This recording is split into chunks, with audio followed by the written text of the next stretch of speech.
TopMedTalk. Desiree Chappell here with TopMedTalk. TopMedTalk is the broadcasting arm of EBPOM, or Evidence-Based Perioperative Medicine. Now, in response to the COVID-19 crisis, we have taken action. And in an effort to maintain social distancing as best we can, we have moved to virtual online conferencing. Please join us for our next conference coming up on September 11th through the 13th. It was originally our EBPOM Chicago meeting. It's our EBPOM USA meeting. You can find more information at ebpom.org. That's ebpom.org. Thanks for listening. Well, hello and welcome to TopMedTalk. I'm Desiree Chappell, your host. And in these crazy times, life as we know it has been completely upended. Now, we've been grounded since March, and if you're an avid listener of TopMedTalk, you know a lot of the conversations that we have come from when Monty and I travel to meetings around the world, and we haven't been. But if you're also a listener of TopMedTalk, you do know that we have been coming to you guys virtually. So all the conferences that we normally would go to, we're still having some really great conversations. We had a whole series on COVID. And we're getting ready to gear up for fall conference season. So this year, in lieu of an in-person meeting, as we know is not happening anywhere, the AANA, the American Association of Nurse Anesthetists, their annual Congress shifted to virtual. And so we wanted to collaborate with the AANA again around their annual Congress. So we are coming to you during the 2020 annual Congress. I myself am a CRNA, a certified registered nurse anesthetist.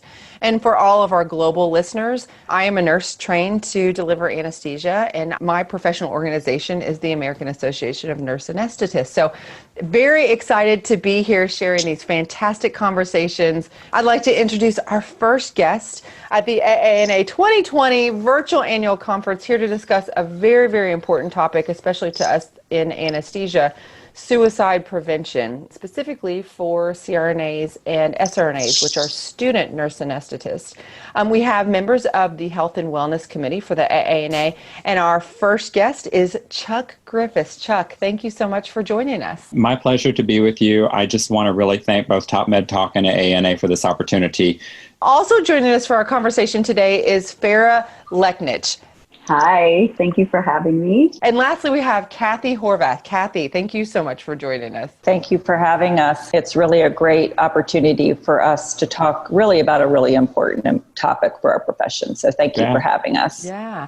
Well, before we get started, you guys are all CRNAs, but Chuck, tell me just a little bit about yourself and your practice. Yes, well, I am actually a professor at the UCLA School of Nursing, where I teach nurse practitioners, because they don't have a CRNA program, and also a professor now at USC's program of nurse anesthesia, which has a DNAP program. Yeah. And stopped my clinical practice last year, but stay very busy now being the professor. I teach research topics. I also teach about pain, which was my PhD topic of research. And yeah, I'm really enjoying life. I miss taking care of patients, but I've trained generations of people to go out and do that for me, and I'm continuing to do so. So it's great. Farah, tell us a little bit about yourself. I've been a CRNA for over 5 years. I did most of my nursing training at Johns Hopkins. I love pediatrics. I love to teach students, and I'm very passionate about health and wellness. This is my second year on the committee. I love this committee. I love what we do for our profession. I think that we really bring a lot of important topics to the forefront of our profession. We work so hard to take care of other people, and I just really want to help people remember that we've got to also take care of ourselves. Kathy, tell us a little bit about yourself and your practice. Sure, yeah. I've been a nurse anesthetist for about 28 years, and I've been in education for the last 12 years.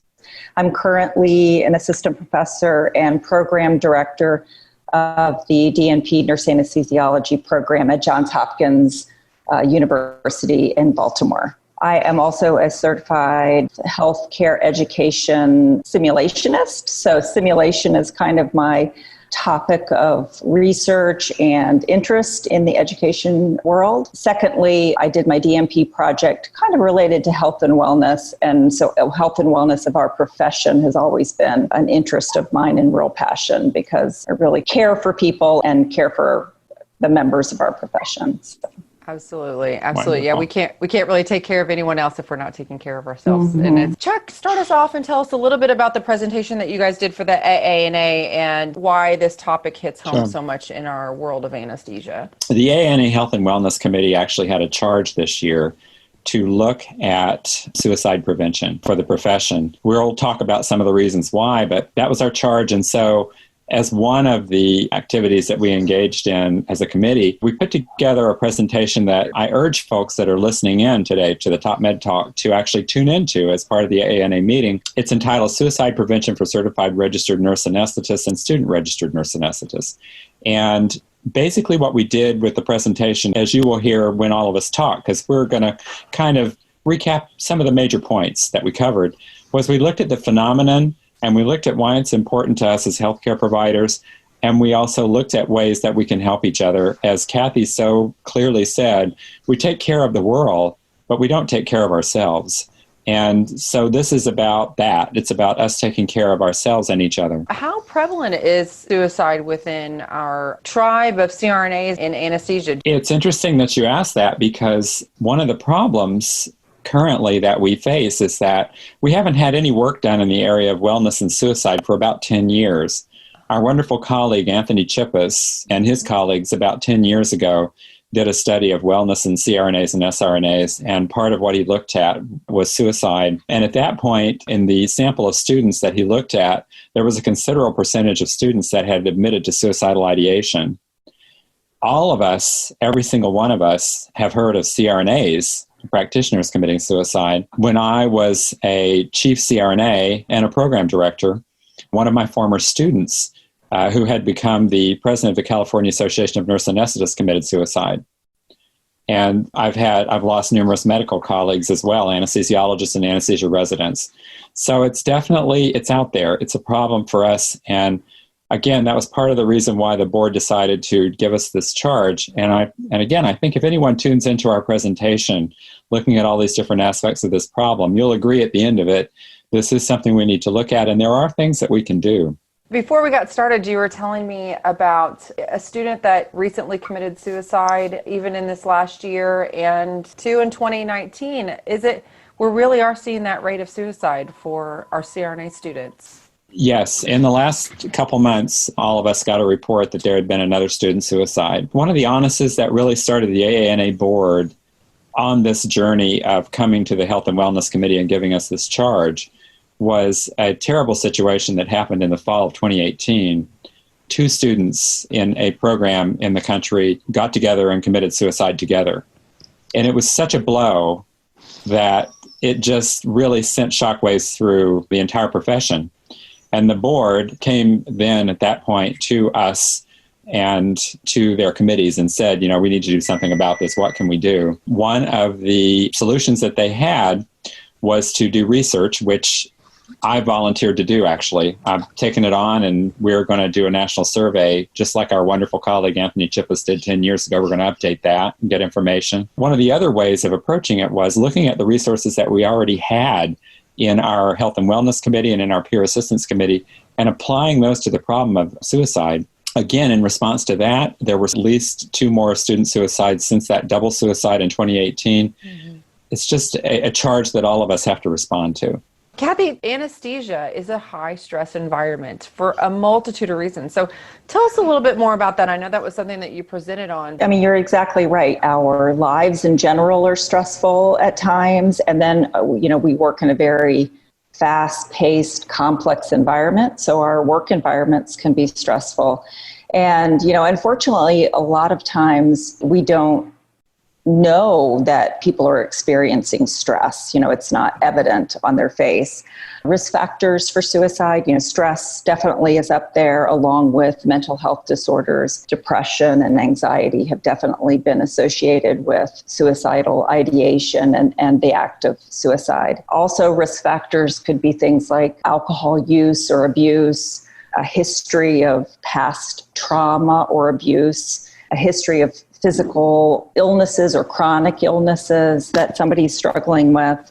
People could have had a previous attempt before they became CRNAs or SRNAs. They could have had a family history. Somebody in their family has committed suicide. All of those could be kind of hidden to colleagues that are working with people, and they may not know of them. Also, risk factors could be a loss of a job or recent changes in finances. You could have a loss of a relationship that was valuable to you. Sometimes you feel isolated, or you just kind of have lack of social contact. We all feel that at times, right? Especially right now, right? We're all in front of our computers a lot, but we're missing that kind of, even though I may not hug you if I saw you. It's just seeing you in front of me gives me comfort. Yeah. And we're all missing that. Again, a lot of these risk factors can be hidden from kind of view. So we really have to look out for some of the warning signs of, kind of what to look for. And some of them can be as blatant as somebody talking or posting on social media that they want to die, or they want to kill themselves, or they want to harm themselves. It could be talking about kind of feeling isolated, feeling hopeless, feeling they have no purpose, or they're trapped in some situation they can't get out of. They could feel burdened by something. Then there's they eat too much or too little, they sleep too much or too little, they start using alcohol or drugs more frequently. Some of those are a little more outward and you can see them. And I think, when we start to see some of these warning signs, it's really important for us to recognize they're a warning sign. It may not be a warning sign that they're having suicidal thoughts or going to act out in any of those behaviors, but that we bring it to the forefront, that we're willing to kind of question somebody. Are you thinking about suicide? Are you thinking about harming yourself? Because a lot of times it's just, if somebody is questioned about it, they'll bring it up. They'll say, well, yes, I haven't been feeling well, and so I think it's just really important to kind of know that there are some risk factors and understand what some of those warning signs may be. We all feel down sometimes, but there's questioning how down are you? Are you having some of those feelings of harm or hurt? Yeah, I just wanted to say a couple things that you said really stuck out to me. One was the stigma, which I think all of us have recognized, that goes along with mental health diagnoses, mental health illness. And I think that that's part of the problem that we have in getting people to treat themselves and to open up to us and let us know when they have a serious problem, because there's a stigma associated with it. I think people get scared that if they admit that they're depressed, they admit that they're anxious, they admit maybe they've had a thought of suicide, they're going to lose their job, lose their position. If they're a student, they'll be sent to counseling and thrown out of the program.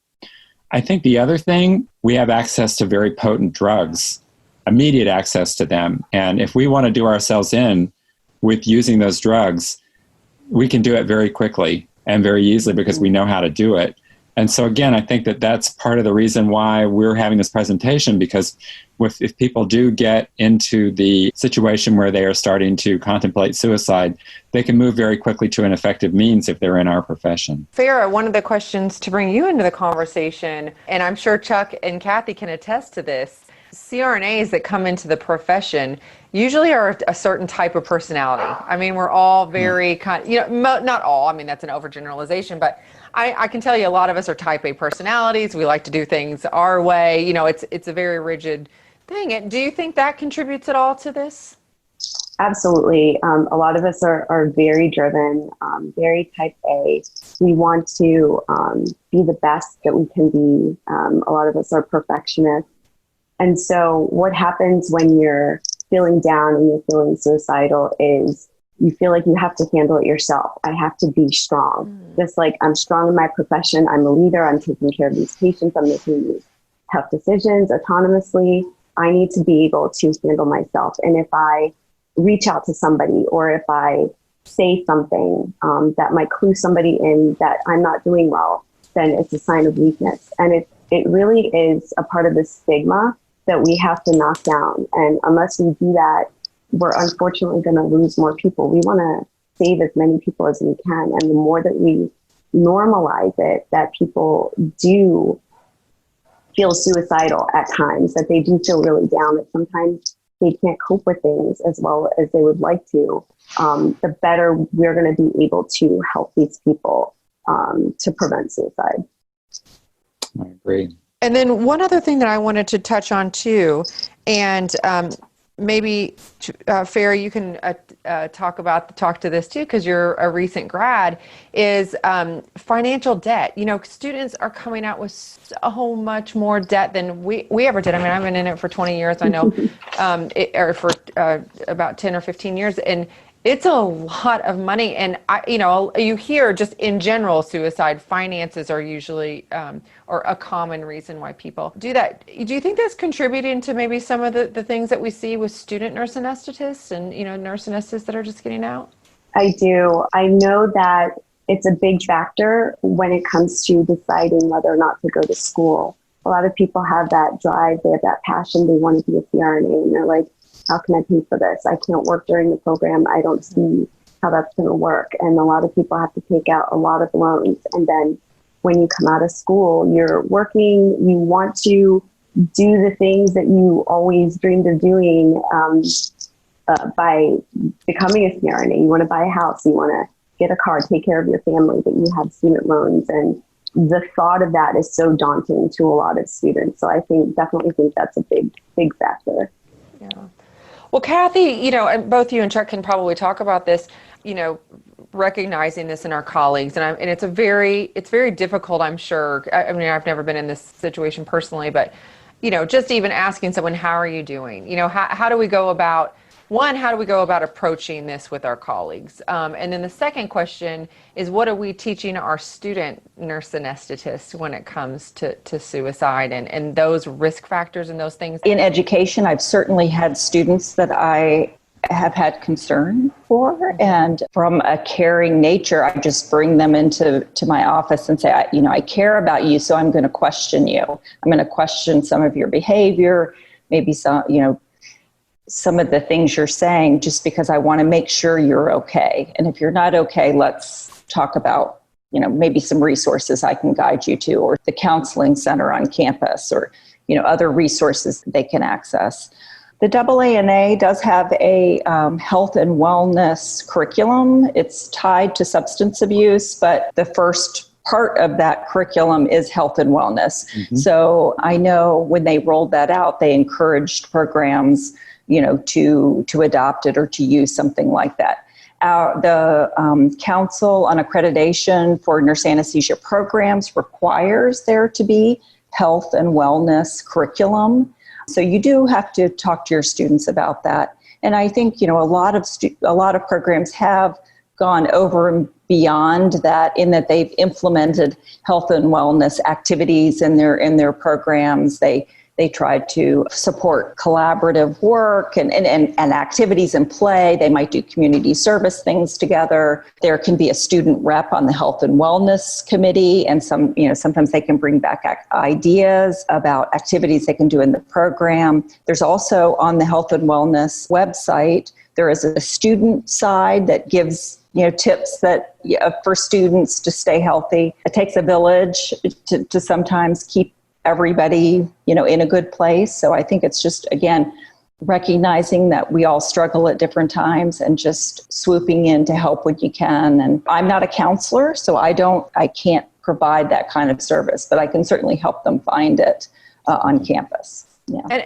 And I would think that a lot of this is similar to what we do in our for people who are practicing, so CRNAs. Mm-hmm. So Chuck, can you speak to that just a little bit about some of, Kathy had mentioned that depression is a major risk factor, and, anxiety and things like that. And, recognizing that our colleagues is one thing, but also, developing coping mechanisms and some of the things that we need to learn to be able to deal with this high stress environment, and then some of the propensity that we may have personally for things such as depression and things like that. So can you speak to that just a little bit?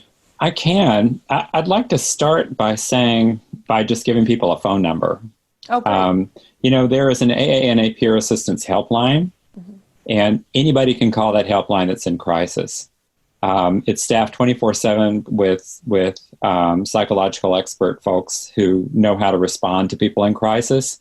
And the number is 800-654-5167. It's 800-654-5167. And please, anybody that's listening to this that needs help, please call, because the help's available for you. And the AANA has provided that so that we can save lives, and including yours or mine if we need it. And to answer your question, I wish that there had been training about coping mechanisms in programs earlier. As Kathy mentioned, the Council on Accreditation now requires programs to offer wellness information. Before that requirement came about, all of us were still learning as nurses and as professionals how to care for ourselves and each other, and we didn't have a really unified approach to it. And so one of my students could have benefited from that. She wound up committing suicide. And a lot of us knew, this is after she had graduated already and was a practicing professional. A lot of us knew she was a troubled person. And a lot of us reached out but didn't know really how to reach out in an effective way, right, to offer her the assistance and the help that she needed to save her life. And I always go back to thinking about that person, a dear person to me, that maybe could have been saved if we had had some of then what we now have more and more of now, which is ways to reach out and help people. And as a matter of fact, I'm going to ask Farah if maybe she might talk about one of those techniques of how you can actually reach out to a person and get them involved in the crucial conversation to save themselves. Farah, talk a little bit about that for us. Yeah, thanks, Chuck. Okay, so this is a big thing that we're dealing with. And sometimes when you do identify that someone may be suicidal, you think, I'm not a counselor. I've never dealt with this. What do I do? And so there's a method that is a proven training program. It was created by Paul Quinnett. He's a clinical psychologist. He is the clinical assistant professor of the Department of Psychiatry and Behavioral Science at the University of Washington. He's basically an expert in suicide prevention. And his method is called QPR. So it stands for Question, Persuade, and Refer.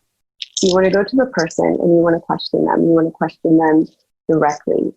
Are you thinking of killing yourself? Are you suicidal? Do you want to die? Do you have a plan?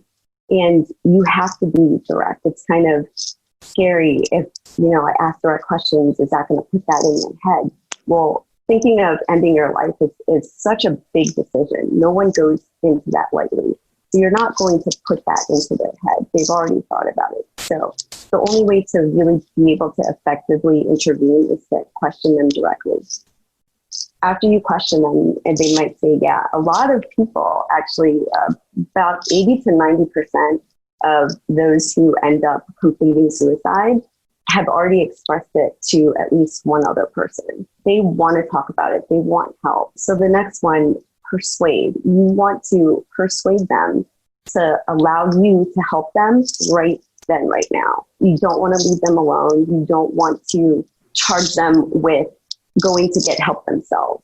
There's three main components to the mentality of somebody who is suicidal. So they're hopeless, they feel worthless, and they feel helpless. And so it's up to us to offer that help when they're feeling helpless. So referring them to the AANA, you can call together. Let's call now. Even if you need to get out of the OR, let's go after work. Let's go sit down for dinner. Let's call this number. You can call the National Suicide Prevention number, which is 1-800-273-TALK. 1-800-273-TALK. There are trained volunteers that they can talk to, and they can also refer them to local mental health resources. A lot of times there are emergency services, walk-in services that are available and free of cost, and they can help them find that. So very important to help them in the moment. The other thing is you need to have them make a contract.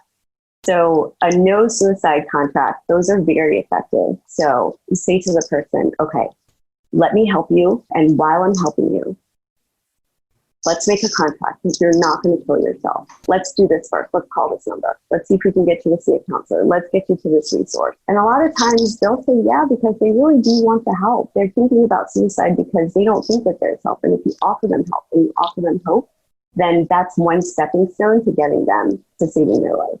And then the next one is you want to refer. Like we're talking about resources on AANA, if it's substance abuse, if it's depression, all different kinds of resources are on our AANA website. And you really want to take as much effort into actually helping the person. You don't want to give them a number and say, okay, here's what you need and go do it. A lot of times they really need for you to help them in a way that they feel like you care about them. Even if you share a story, hey, I may not know what you're going through, but I know it can be hard sometimes, and this is what helped me. And you want to listen to them. You want to have compassion. You want to be kind and patient and let them talk. And if they need to talk and you're just a listening ear, then sometimes that makes a huge difference. That is such a great point. I've never heard it described like that before. It's QPR, is that what it is? I just wanted to say, one of the things that I learned by taking the QPR training course, which anyone can take online, it only takes about an hour, was that many times people that are suicidal, they perceive that this problem in their life, this problem, is not solvable by any other means. And as Farah said, our job is to tell them there is another solution. You don't have to do it this way. There's another way to solve this problem, and I can help you figure that out. And I never really conceptualized suicide that way. I don't know how I thought about it, but it wasn't like that. So that helped me to really embrace the whole QPR approach to getting people help. So how do we as providers and fellow students, how do we kind of cope with it and deal with the aftermath of a suicide? I think that the more that we normalize the issue of suicide, the more that we can talk about it. And when you talk about things, the better you feel about it. When you're able to express your feelings to other people who can affirm your feelings and they're feeling the same way as you gain strength from that. And so instead of pushing it under the rug, we need to just talk about it and say, I'm upset about this. I'm hurting. I'm having a hard time dealing with this. And the more we talk about it, the better we're going to be able to do that. And I think that that's a major thing that's going to really be able to help us to heal. Also, doing talks like this, people who normally, here, the Health and Wellness Committee, we know all these things because we're on the committee and we're passionate about it. But a lot of people don't even realize that we have colleagues who commit suicide. So we just got to open the conversation and keep it going, taking advantage of resources that work. A lot of places have programs where you can go talk to someone for free, especially at a university or a teaching hospital. You just got to talk about it. Yeah, that's a great point. Kathy, is there any other points that that you would like to stress? Anything that we didn't cover today? No, I'll just, echo Farah's comments in that, in our profession, we're used to, after a critical event or sentinel event, we all come together and we have this debrief. What could we have done better? What can we do going forward? Maybe this is the same kind of thing, that if something tragic happens, if we all, get together, talk about it, next time, could we recognize the warning signs? Could we have questioned the person, persuaded the person? And that's supposed to improve patient care, right? So maybe it would improve our care too. So you just have to frame it a little different way. And like Farah said, open the conversation. Absolutely. Because it is a traumatic event for everyone. And that's, everyone. Basics, 101 is the best thing that you can do is just talk about it as much as you can. It's a fantastic point, Kathy. Thank you so much. I just remember some of the words that I heard from some of the Jan Stewart wellness lectures that the AANA does now. To remind us all, Jan Stewart was a former president of the American Association of Nurse Anesthetists and was a good friend of mine. And in 2002, she unfortunately had a fatal overdose of Sufenta. And her daughter, Sarah Stewart Gomes, has spoken to us many times now. One of the things the AANA did in response to that terrible event was they have put a wellness lecture on the AANA Congress. And what Sarah Stewart Gomes says is, over and over again, the message from her mom would be, we need to give each other permission to care for each other and to help each other. And I think that that's the big message from the AANA Health and Wellness Committee. We're not super people. We think we are sometimes, but we're not. We're just human beings doing the best that we can. And we do an amazing job doing an amazing task and providing an amazing service for people, but we need help. And so I think we just need to give each other permission to reach out and help each other when we need help. Yeah, that's so right. Don't be afraid to ask for help. Don't be afraid to ask for it. And don't be afraid to offer help to someone else. Offer it and accept it. Yeah. Well, I can't tell you how much I am so glad we have had this conversation and we were able to highlight what you guys did for the AANA 2020 Annual Congress, and then what you do every day in your work on the Health and Wellness Committee. One more time, for anyone that's listening out there, I want to go over these phone numbers. So, Chuck, do you have the phone number for the AANA line? I do. The AANA Peer Assistance Helpline, you guys, is 1-800-654-5167. And anybody can call this peer assistance helpline for any kind of problem, and they'll refer you to where you need to get to. So don't hesitate, because it's staffed 24/7 with psychology experts. And it's not, I've always thought the peer assistance program was for those with substance abuse, but it's for anyone, right? That helpline is for anyone that's in crisis. You call, and if they can't help you, they'll refer you to people that can. That's the main message we want to get out. Fantastic. And Farah, the suicide prevention line, because we, again, have people from all over listening, not just CRNAs. So can you provide that number again? Yes, it's 1-800-273-TALK. 1-800-273-8255. Thank you for all the work that you do. Good luck in the continued work that you do. I hope we can catch up again, and we will talk to you soon. So thank you so much for taking the time out of your day to do this. Thank you, Thanks for everyone for listening. Thank you. Yes, and thanks to everyone for listening to TopMedTalk. I'm so glad we're able to collaborate with the AANA this year to bring these phenomenal conversations to light and to a global audience. So we will see you back on TopMedTalk with further conversations over the following days, weeks, months, and we will see you soon. Be sure to follow us on Twitter, Facebook, LinkedIn. We're on all those favorite social media platforms, and at TopMedTalk.com. Thanks for listening. TopMedTalk. Nick Majerison here. Thanks for downloading TopMedTalk. TopMedTalk is the broadcasting arm of EBPOM, Evidence-Based Perioperative Medicine. EBPOM has been advocating perioperative medicine for many years now, using the traditional conference circuit, where people have attended meetings from all over the world and heard some of the latest information. However, in the face of the COVID crisis, EBPOM took a bold decision. We've transposed the entire conferencing experience into an online experience. Carbon-friendly conferencing. The latest information, the latest talks, the hottest experts, the most incisive analysis, and even the socializing. We've got it all covered as EBPOM goes virtual. Hot on the heels of the huge success of EBPOM 2020 live from London, we're now headed towards EBPOM Chicago. Come aboard and be part of one of the most exciting developments in medicine since the stethoscope. EBPOM Chicago. Get yourself to ebpom.org now and guarantee yourself a place at one of the most exciting conferences in the world.